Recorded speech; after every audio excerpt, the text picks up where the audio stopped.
अच्छे पढ़ लिए, अच्छा बेलन से संबंधित क्वेश्चन भी बनाए। आज की क्लास में फिर से बेलन से संबंधित ही क्वेश्चन देखना है। एक बेलन है लंब वृत्तीय, यहाँ तक तो भाषा समझ रहे हैं।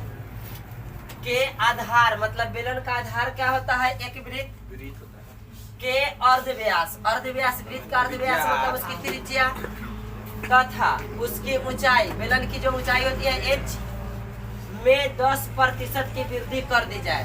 इतना तक क्या समझे कि एक बेलन है, उसकी त्रिज्या में भी और उसकी ऊंचाई में भी, दोनों में 10% की वृद्धि कर देने से उसके आयतन में कितने प्रतिशत की वृद्धि हो जाएगी या आयतन में कमी हो जाएगी। क्वेश्चन यही बात कहा। तो यहाँ पर ना त्रिज्या का मान दिया ना ऊंचाई का मान दिया, कोई मान दिया नहीं है, केवल कहता है कि त्रिज्या और ऊंचाई में वृद्धि हो जाए।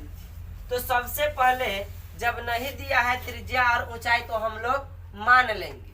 क्या मानेंगे? माना बेलन की त्रिज्या बराबर r और ऊंचाई बराबर क्या हो जाएगी?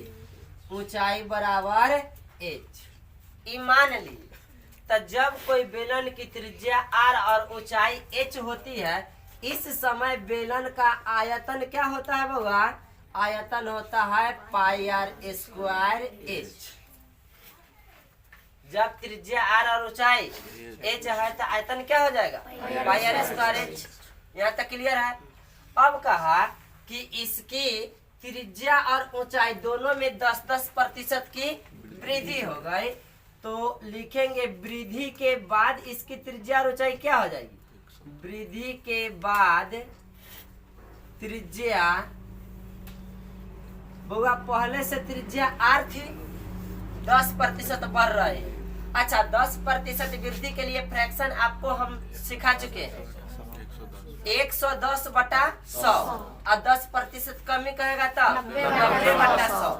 मतलब कि पहले से प्रतिशत का मतलब 100 होता, इसमें जितना प्रतिशत की वृद्धि किया जाएगा ना उतना इसमें जोड़ देंगे। तो 10% वृद्धि का तो 10 जोड़ेंगे तो यही क्या हो जाएगा? ये हो जाएगा 110। अब बटा के नीचे 100 हमेशा लगाना। 10% कमी कहता तो 100 होता है, इसमें से 10 घटा देते तो 90। अब बटा के नीचे 100 हमेशा होता। 25% वृद्धि करेगा तो क्या करेंगे? 100 में 25 को जोड़ेंगे तो 125। अब बटा के नीचे 100। 25% की कमी कहेगा तो 100 में से 25 घटा देंगे तो आ जाएगा 75। अब बटा के नीचे हमेशा 100। यह कमी और वृद्धि प्रतिशत कहेगा, उसका फ्रैक्शन हुआ। इसी तरह से हम लोग फ्रैक्शन तैयार करते हैं। तो कहा 10% की वृद्धि, तो फ्रैक्शन क्या हो जाएगा? 110/100। पहले से त्रिज्या r 10% वृद्धि हो जाएगी तो इसी में वृद्धि हो जाएगी 110/100 की। 1 0 से 1 0, 11 को r से गुना करेंगे 11r/10। यह नई त्रिज्या हो गई। कब? जब त्रिज्या में 10% वृद्धि कर दी गई।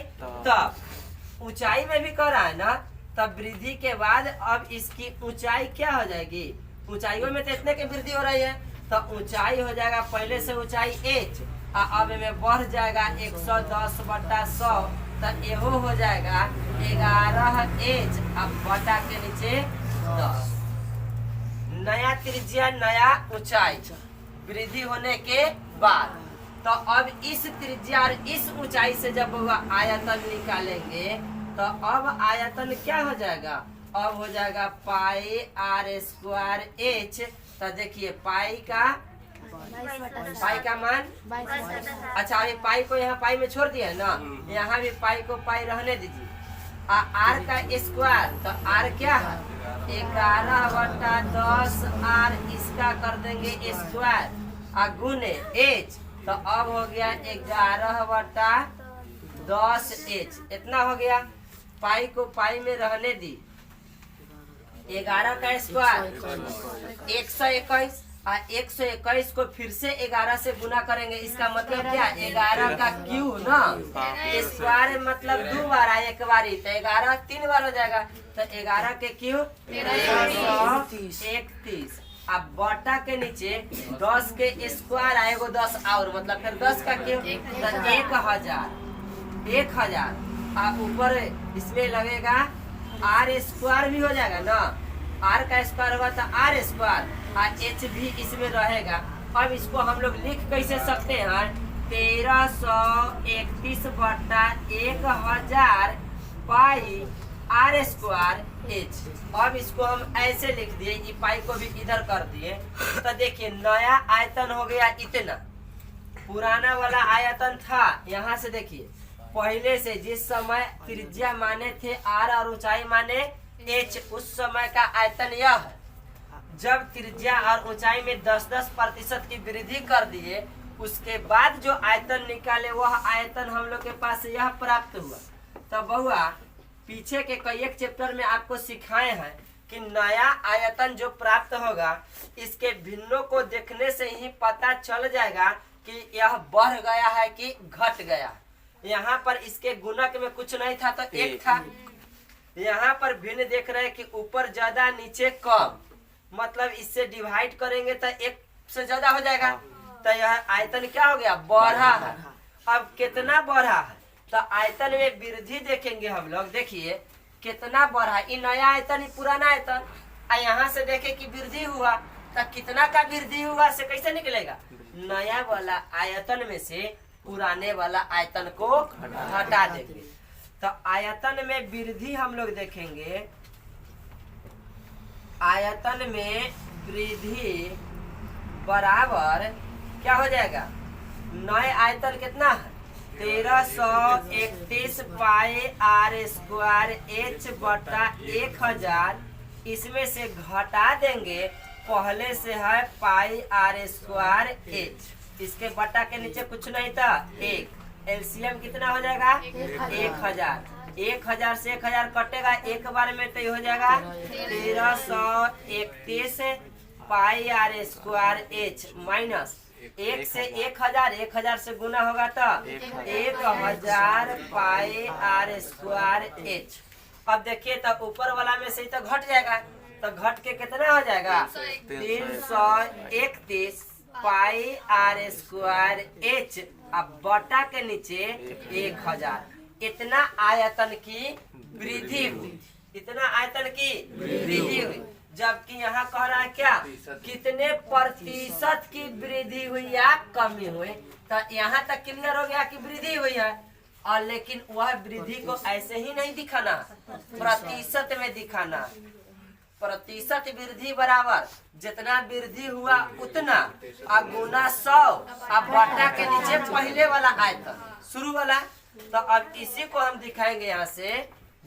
देखिए वृद्धि प्रतिशत बराबर जितना का वृद्धि हुआ, कितना का 331 है ना, 331 पाई आर स्क्वायर एच, वृद्धि इतना का हुआ था। अच्छा बटा के नीचे 1000, तब वृद्धि हो गया, और गुना में 100। अब बटा के नीचे होता है पहिलका आयतन, तो पहिलका आयतन क्या, पाई आर स्क्वायर एच। अब देखिए पाई आर स्क्वायर एच से पाई आर स्क्वायर एच कट गया, यहाँ से 2 जीरो से यहाँ का 2 जीरो कट गया, बटा के नीचे 10, ऊपर 331, एक अंक के बाद दशमलव हो जाएगा। मतलब कि इसे हम लोग देख लिए 33.1% की वृद्धि हुई। कितने की वृद्धि हुई, 33.1% की वृद्धि हुई। बन गया क्वेश्चन, समझ में आ गया। चलिए नोट करिए। इसमें कहता है कि बेलन की त्रिज्या में 50% कम करना है और ऊंचाई में 50% बढ़ा देना है, तब आयतन पर क्या प्रभाव पड़ेगा। तो देखिए पहले से कोई चीज दिया नहीं तो सेम बात वही करना है, फिर से मानना पड़ेगा। माना त्रिज्या क्या, त्रिज्या बराबर आर, और ऊंचाई क्या मान लेंगे, ऊंचाई मानेंगे एच। आयतन क्या हो जाएगा बउआ? आयतन हो जाएगा पाई आर स्क्वायर एच। अब कहा कि त्रिज्या में 50% की कमी करना, तो कमी के बाद त्रिज्या क्या हो जाएगी? कमी के बाद त्रिज्या इसका हो जाएगा, पहले से है आर, आ कमेगा तो 50/100 न हो जाएगा। 50 से कट गया 2 बार में तो क्या हो गया? r/2। ऊंचाई में क्या कहा है? 50% की वृद्धि, तो वृद्धि के बाद ऊंचाई इसका हो जाएगा, वृद्धि के बाद ऊंचाई, पहले से ऊंचाई है क्या? h। अब 50% की वृद्धि हुआ तो 50% वृद्धि के लिए 150/100, 50 से 3 बार में या 2 बार में 3h/2।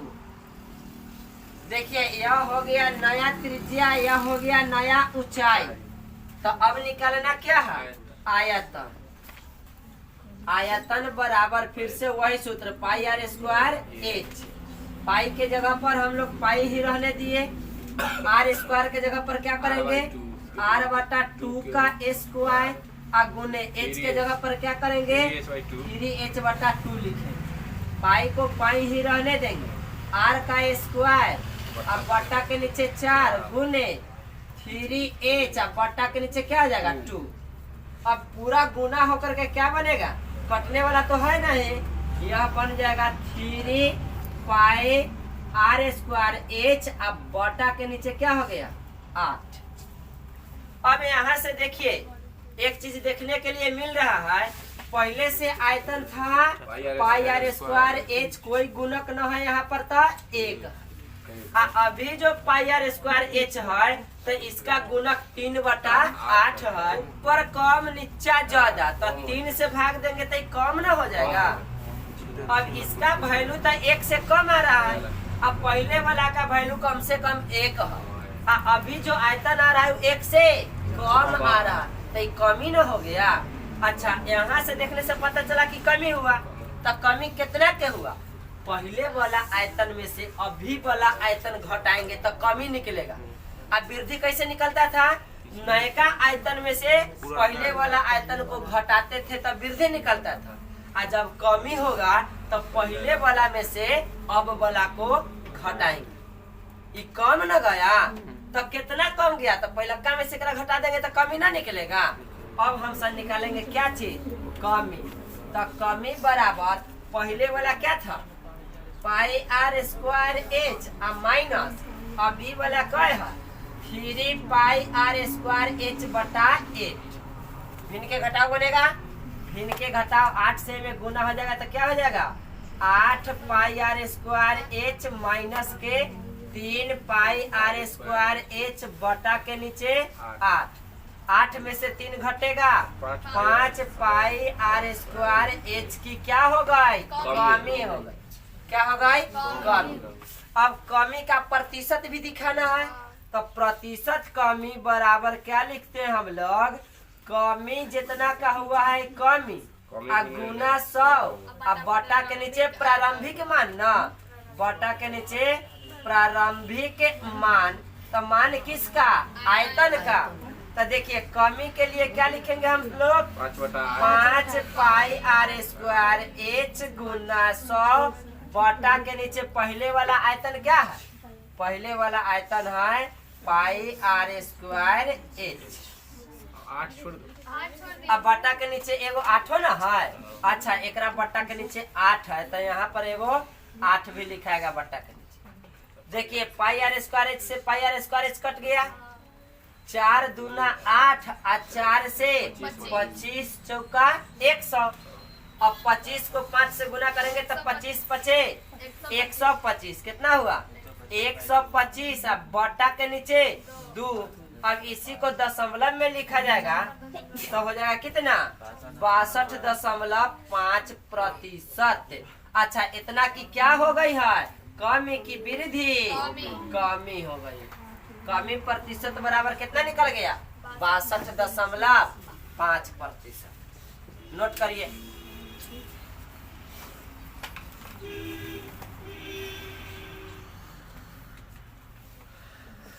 अगला क्वेश्चन देखिए, यदि किसी बेलन की ऊंचाई को 15% बढ़ा दी जाए तथा त्रिज्या में 10% कम कर दी जाए तो वक्र पृष्ठ के क्षेत्रफल में क्या प्रभाव पड़ेगा। यहाँ से क्वेश्चन घुमा दिया गया। पीछे के दो क्वेश्चन देखे, दोनों में आयतन से पूछा था ना, इस बार क्या चीज में प्रभाव पूछ रहा, वक्र पृष्ठ में, यानी कि वक्र पृष्ठ के क्षेत्रफल में। तो सुनिए, क्षेत्रफल में क्या प्रभाव पड़ेगा। कभी भी क्षेत्रफल में प्रभाव के बारे में पूछे तब हम लोग शॉर्ट करके बनाते हैं। पहला प्रतिशत को x मान लेते हैं, पहला प्रतिशत को x मान लेते हैं और दूसरा प्रतिशत को y मान लेते हैं। पहला प्रतिशत को x मानेंगे, दूसरा प्रतिशत को y मानेंगे, और क्षेत्रफल पर पड़ने वाले जो प्रभाव होगा उसको कैसे हम लोग देखते हैं, x plus y plus xy बटा 100। ये एगो शॉर्ट ट्रिक है। यह क्वेश्चन यदि ऑब्जेक्टिव में आ जाए, ऑप्शन वाला में आ जाए कि हमको ऑप्शन चुनना है कि कौन सही होगा, तो उस स्थिति में आंसर से मतलब है, आप कैसे बनाए उससे मतलब नहीं है, आंसर सही चाहिए। तो हम लोग ऐसे शॉर्ट ट्रिक से बनाएंगे इस क्वेश्चन को।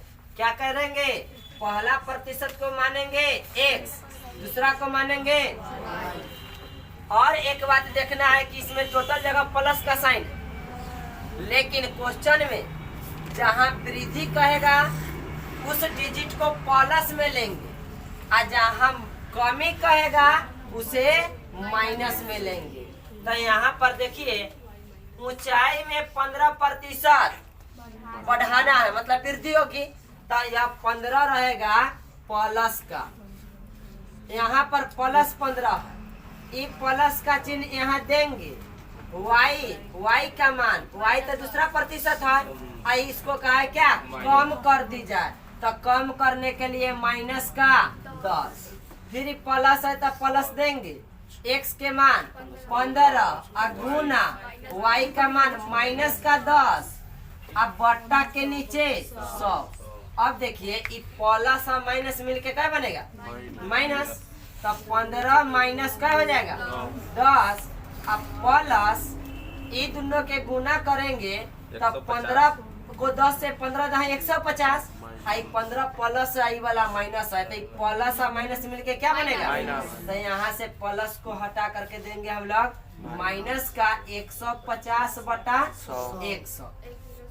50 से 2 बार में, 50 से 3 बार में, आई यहाँ है क्या, 15 में से 10 घटेगा तो क्या होगा 5, आ घटाओ 3/2 को हम लोग क्या समझेंगे, 1.5 रुपया, 1.5, तो 5 रुपया में से घटा देंगे 1.5 रुपया, तो कै रुपया बचेगा बउआ, 3 रुपया 50 पैसा, मतलब 3.5, 3.5। अच्छा, क्या कहा है कि वक्र पृष्ठ के क्षेत्रफल पर क्या प्रभाव पड़ेगा। अब सुनिए, 3.5 के आगे प्लस के चिन्ह की माइनस के चिन्ह, यहाँ 3.5 के आगे यहाँ प्लस की माइनस, प्लस, तो यह 3.5 प्लस में जो आया तो इतने प्रतिशत की वृद्धि हो गई। यदि यह माइनस में आता तो हम लोग क्या करते, कमी। अगला क्वेश्चन देखो, एक बेलनाकार आकृति है, उसका व्यास दिया है कितना, 35 सेंटीमीटर, तो व्यास का आधा त्रिज्या होता है तो पता है। ऊंचाई दिया है कितना, 1.2 मीटर। अच्छा, थोड़ा सा यहाँ पर चेंजिंग कर दिया, यहाँ दे दिया सेंटीमीटर में और यहाँ दे दिया मीटर में। तो हम लोग सबसे पहले मात्रा को एक करेंगे, कह रहा है कि इसकी दीवारों की मोटाई की उपेक्षा करते हुए। अच्छा, कोई एक ऐसा बेलन है जिसकी दीवार जो चारों तरफ से उसकी कुछ न कुछ मोटाई है, तो उसकी मोटाई की उपेक्षा करते हुए बाहरी पार्श्व पृष्ठ का क्षेत्रफल पूछ दिया कि क्या होगा। मतलब एक बेलन है, तब बेलन है तो उसकी मोटाई पतला हो या मोटा हो, कुछ न कुछ मोटाई होगा। अच्छा, कहा है कि उसकी पार्श्व पृष्ठ का क्षेत्रफल ज्ञात करें, तो जब ये बेलन है, ये अंदर से इसकी कितना भी मोटाई हो इससे मतलब नहीं है। जब पूछा इसका क्या चीज, पार्श्व पृष्ठ का क्षेत्रफल मतलब वक्र पृष्ठ। तो ई वाला पूछा है तो हमको तो ई आई लेना है नहीं, तो एकरा मोटाई से कोई मतलब होगा नहीं। पार्श्व पृष्ठ मतलब वक्र पृष्ठ का क्षेत्रफल। दिया है दो चीज, त्रिज्या दिया है कितना 35/2 सेंटीमीटर, व्यास दिले है तो त्रिज्या है ना होगा। और क्या दिया है ऊंचाई h बराबर 1.2 गुने 100, बोले तो ये हो जाएगा कितना 120। 120 अभी हो गया सेंटीमीटर, पहले से मीटर में था 1.2 मीटर था, 100 से गुना कर दिए 120 सेंटीमीटर आ गया। दो चीज पता है, त्रिज्या भी और ऊंचाई भी। निकालेंगे वक्र पृष्ठ का क्षेत्रफल, सूत्र बोलिए जल्दी से। 2 पाई आर एच। वक्र पृष्ठ का क्षेत्रफल बराबर हो जाएगा 2 पाई आर एच। अब क्या करेंगे 2 गुने पाई का मान 22/7 गुने आर का मान 35/2 गुना एच का मान 120। कटेगा 5 बार में 2 से 2 कट गया। 12 को 22 से गुना करेंगे, 22 पचे 110 होगा। चलिए 22 पचे 110, 110 को 120 से, तो 12 को 11 से गुना करेंगे, 12 12 2 1 3 1 132 एगो 0 ए पर के एगो 0 ए पर के, मतलब यहाँ 0 था ना, तो 2 को 0 हो जाएगा। हो गया कितना आ गया 13,200। 100 को सेंटीमीटर कर लिए थे, सेंटीमीटर स्क्वायर आंसर हो गया। नोट करिए। अगला क्वेश्चन देखिए क्या कहता है, दो बेलन का आयतन बराबर है। दो बेलन है, दोनों का आयतन बराबर है तथा इसकी ऊंचाई का अनुपात 1:3 है, मतलब ऊंचाई अलग अलग है। एक बेलन इतना बड़ा है, दूसरा बेलन हो सकता है कि छोटा होगा, लेकिन दोनों में पानी बराबर अटता है। आयतन करने का मतलब क्या, पानी बराबर अट रहा। तो जब यहाँ से समझेंगे, हो सकता है जिस बेलन की ऊंचाई ज्यादा होगा पतराई कम होगा, पतराई होगा मतलब कि उसकी चौड़ाई कम होगा। ऊंचाई अधिक होगी तो चौड़ाई कम होगी, और किसी की ऊंचाई कम होगी तो चौड़ाई अधिक होगी। पानी दोनों में बराबर अट रहा है। आयतन बराबर करने का मतलब क्या, पानी दोनों में बराबर अट रहा है, तो उसकी त्रिज्या का अनुपात क्या हो। त्रिज्या तो दिया नहीं, ऊंचाई भी दिया नहीं, भाषा में कहा कि ऊंचाई का अनुपात है और त्रिज्या का अनुपात पूछा। देखिए मान लेंगे, माना दोनों बेलन के त्रिज्या हो जाएगा, एक को मान लेते हैं R1 और दूसरा को मान लेते हैं, दोनों बेलन की त्रिज्या R1 तथा R2 मान लिए। ये दोनों का अनुपात पूछा कि त्रिज्या का अनुपात क्या होगा। ऊंचाई का अनुपात देले है, क्वेश्चन देले है ऊंचाई का अनुपात क्या 1:3। तो इसमें यदि h लगा देंगे तो एक का हो जाएगा h और दूसरा का हो जाएगा 3h, होगा कि नहीं। 1:3 में जाएगा, ये h और 3h लिखे तो h कट जाएगा तो 1:3 ना हो जाएगा। अब कह रहा है क्या कि इसका आयतन बराबर है, तो दोनों से आयतन हम लोग निकालते हैं। तो पहलका बेलन के आयतन क्या हो जाएगा, पाई R1 स्क्वायर h, होगा कि नहीं। और दूसर का बेलन का आयतन क्या हो जाएगा, पाई यहाँ भी होगा R स्क्वायर, तो R2 का स्क्वायर हो जाएगा, और गुना में h में क्या हो जाएगा 3h। देखिए ये दोनों आपस में क्या है, बराबर है। कटने वाला है क्या, कटने वाला है क्या, पाई से पाई, h से h। यहाँ हो गया R1 का स्क्वायर, इधर हो गया R2 का स्क्वायर गुने 3। इसको यदि हम लोग बट्टा में ले आए तो यहाँ से देखिए बउआ, ये R1 के बराबर में इनने कोई अंक है ना, तो R1 का मान हो गया क्या 3। और इधर R2 है ना, इसके बराबर में इधर कोई अंक न है तो क्या है 1 है, तो R2 का मान हो जाएगा 1। इसको हम लोग अनुपात में लिखेंगे तो लिखेंगे R1 बटा R2, और ये दोनों का स्क्वायर, यो स्क्वायर में था यो स्क्वायर में था, अब बराबर में क्या लिखा जाएगा? 3:1। R1 का मान 3, अब बटा के नीचे R2 का मान इधर से 1। अब यहाँ से स्क्वायर हटेगा तो उधर रूट चलेगा, तो R1 बटा R2 बराबर 3/1 पर चढ़ जाएगा रूट। इसका मतलब क्या? 1 के वर्गमूल 1 का वर्गमूल निकलेगा और 3 का वर्गमूल नहीं निकलेगा, तो R1 अनुपात R2 बराबर हो गया कै? रूट का 3 अनुपात 1 हो गया आंसर। जो पूछा था वह आंसर हो गया, रूट 3 अनुपात 1। कोई दिक्कत? चलिए नोट करिए जल्दी से।